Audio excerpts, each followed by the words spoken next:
Ngayon, mag-PPOM-QM tayo ng queuing theory model number 1, which is the MM1. So, simulan na natin, guys.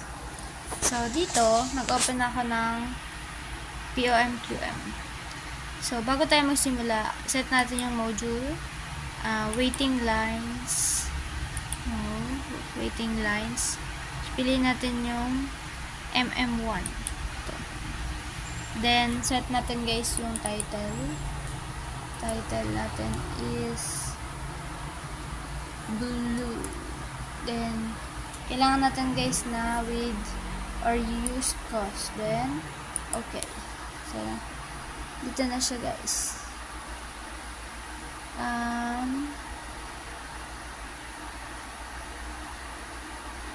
Lambda natin is 11.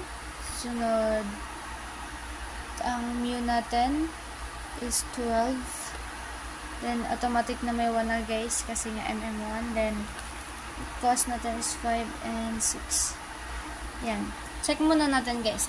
So, after natin, guys, ma-check, may makikita tayong run or solve sa taas ng POM-QM na yun yung mag-solve ng ating data.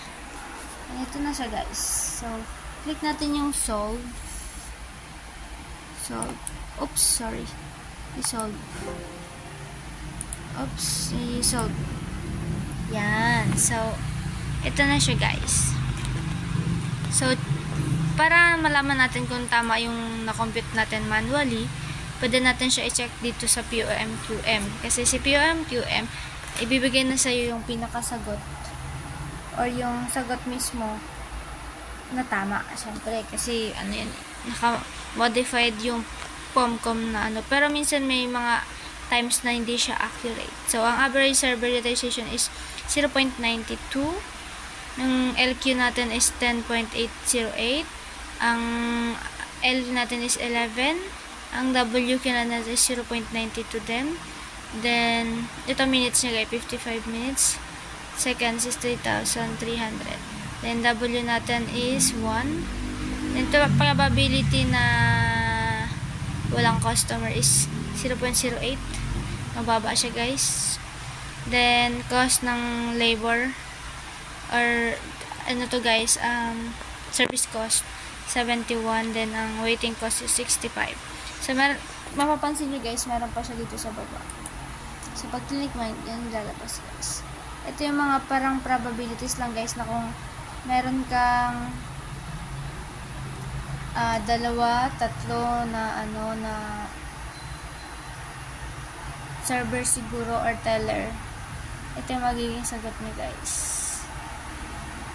16 plus 16 is 23. 23. Yan, guys, mga probability, guys. Then, meron din ditong graphs. Oops, ayun, pakita ko yung graphs. Yan, guys. Yun lang, guys. Ganun lang siya kadali. Then, ulitin nyo na lang ganun na process para makuha nyo agad. Thank you.